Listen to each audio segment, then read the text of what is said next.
Telugu digital media network లో political కేటగిరీలో number 1 కేవలం 72 గంటల్లో 1,50,00,000 వ్యూస్ పైగా పాపులర్ టీవీ నెట్వర్క్. ఇప్పుడు హరీష్ రావు కేటీఆర్ ఏమో అక్కడే ఉన్నారు, ఢిల్లీలో ఉన్న పరిస్థితి. ఇంకోటి ఏంటంటే ఇక్కడేమో కేసీఆర్ ఉన్నారు, ఆర్ఎస్ ప్రవీణ్ కుమార్ ఏమో వీళ్ళ పార్టీలో జాయిన్ అయిన పరిస్థితి. ఆయన బీఎస్పీకి రాజీనామా చేసి బీఆర్ఎస్లో చేరారు. ఎట్లా చూస్తారండి? ఏ ఆర్ఎస్ ప్రవీణ్ కుమార్లు, జేడీ లక్ష్మీనారాయణలు వీళ్ళు ఎంత గించుకున్నాక నేను పని జరగదండి. అడితే ఏమవుద్ది? ఏం అవదు. ఇంకో క్యాండిడేట్ అవుతాడు అంతే. అంతే ఏమంటే ప్రత్యేకత ఏమి లేదు. ఐఏఎస్ ఆఫీసర్లు కానీ ఐపీఎస్ ఆఫీసర్లకు కానీ రాజకీయం తెలియదు అంటారా? రాజకీయం ఎందుకు తెలియదు? నీకు నాకు తెలిసినట్టు వాళ్ళకి తెలుస్తుంది. అంటే వాళ్ళు జీవితకాలం పెత్తనం అధికారం అనిపించి ఇంకా సిగ్గు లేకుండా మళ్ళీ రాజకీయ అధికారం కూడా పొందాలనుకుంటే తప్పు అంటాను నేను. చాలు, నువ్వు పొందదు అధికారం అనిపించావు కదా. నువ్వు అధికారిగా ఉన్నప్పుడు చేయలేంది వాలంటీర్ రిటైర్మెంట్ తీసుకుని నీకు అవకాశాన్ని వదిలేసుకుని మళ్ళీ ఇంకో దానికి అగుతున్నట్టు పెట్టి మబ్బుల్లో నీళ్ళు చూసుకుని ముంతలో పోసుకున్నట్టు. కాబట్టి వాళ్ళు ఫెయిల్యూర్ మ్యాన్స్. సో తెలంగాణలో రేవంత్ రెడ్డి 100 రోజుల పరిపాలన ఎట్లా అనిపిస్తుందండి? సూపర్గా ఉందండి, బ్రహ్మాండంగా ఉంది. ఇంకేం అంతగానే ఉండాలి? ఏం పైనుంచి కింద ఏం పడిపోలేదు కదా, ఏదో స్కైలాబాదీ మీద పడిపోలేదు కదా. మనకేమన్నా ఎవరన్నా అలాగే ఉంటుంది.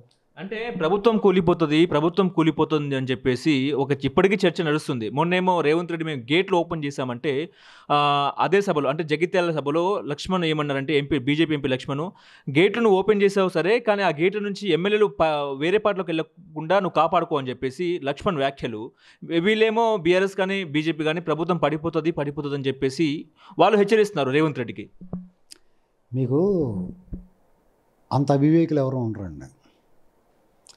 ఒకవేళ బీఆర్ఎస్ నుంచి ఆల్రెడీ చాలామంది జాయిన్ అయిపోవడం చూస్తున్నారు. ఒకవేళ కాంగ్రెస్ వాడు ఓవర్ యాక్షన్ చేస్తే చెట్టు కట్టేసి తొంటలో వదిలేస్తా అన్నాడు కదా, ఇంటికెళ్ళి కొట్టేస్తాడు. ముద్దెట్టుకోరు ఏమైంది? కేసీఆర్ గారు ఆపరేషన్ ఎలా చేసాడు ఈయన చేత కదా, ఎలా చేయాలో అంతకన్నా బాగా చేస్తారు. బీజేపీకి అప్పుడే సీన్ లేదు ఇక్కడ, ఇంకా కొంత స్థానం దొరుకుద్ది.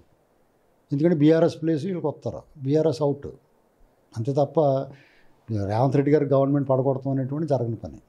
కానీ బీజేపీకి తెలంగాణ రాష్ట్రం ఇంపార్టెంట్ అనుకోవచ్చు. ఎందుకంటే ఎలక్షన్స్కి ఇంకా 2 నెలల సమయం ఉన్నా కూడా మోడీ రోడ్ షోలు చేస్తున్నారు, సుడిగాలి పర్యటనలు కూడా తెలంగాణలో ఆయన చేస్తున్నారు. అంటే బీజేపీ ఫోకస్ మొత్తం కూడా తెలంగాణలో పెట్టింది అనుకోవచ్చా? ఒకవేళ బీజేపీకి 14 సీట్లు అంటే 10 నుంచి 10 తర్వాత అంటే 10-11 సీట్లు వస్తే తెలంగాణలో ఏమైనా మార్పు అంటే ఏమైనా ఎలక్షన్స్ వాళ్ళు 10-12 సీట్లు 4 వస్తారు, పాత నిలబెట్టుకుంటే గొప్ప లైఫ్ టైం అచీవ్మెంట్.